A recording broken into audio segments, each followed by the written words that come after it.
तुम्ही जो स्मार्टफोन वापरताय तो सोन्याचा आहे असं म्हटलं तर तुमचा विश्वास बसणार नाही, पण हे खरं आहे कारण तुमच्या स्मार्टफोनमध्ये 24 कॅरेट सोनं आहे। ते कसं पाहूया त्या रिपोर्टमधून। आपल्या स्मार्टफोन्समध्ये असतं सोनं।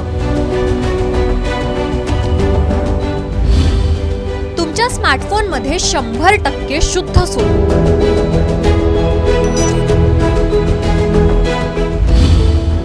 शुद्ध सोनं स्मार्टफोनमध्ये करताय काय?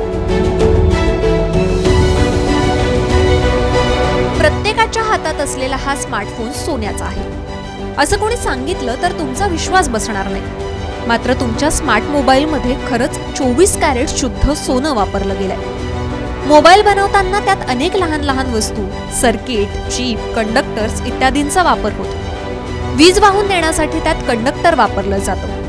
सोनं हा धातू विजेचा उत्तम वाहक असल्यानं मुख्यत्वे त्याचा वापर मोबाईलच्या मदरबोर्डमध्ये केला जातो। हे सोनं 100% शुद्ध असतं।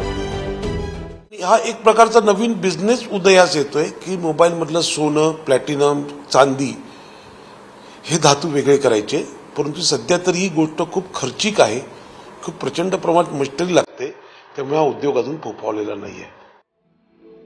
त्यामुळे नेमकं किती सोनं असतं हा प्रश्न तुम्हालाही पडला असेल। 41 मोबाईल मधील सोनं एकत्र केल्यास ते 1 ग्रॅम इतकं भरतं। सोन्या इतकी चांदीही फोनमध्ये वापरलेली असते। फोनमधील विविध कनेक्शन्स जोडण्यासाठी तांब्याचाही वापर केला जातो। सोन्याच्या एकूण प्रमाणाचा विचार केला तर एका मोबाईलमध्ये 0.03 ग्रॅम इतकं सोनं असतं। बाजारभावानुसार या सोन्याची किंमत ही अंदाजे 100 ते 150 रुपये इतकी असते। आज सोन्याचा दर तोळ्याला 58,000च्या जवळ आहे। त्यामुळे मोबाईल मधील सोनं काढता आलं तर असा विचार कुणाच्याही मनात येऊ शकतो, पण हे सोनं काढणं शक्य नाही, कारण मोबाईल मध्ये सोनं नेमकं कुठे आहे हे शोधणं सर्वात कठीण आहे। डॉक्टर माधव सावरगावे, साम टीव्ही न्यूज, औरंगाबाद।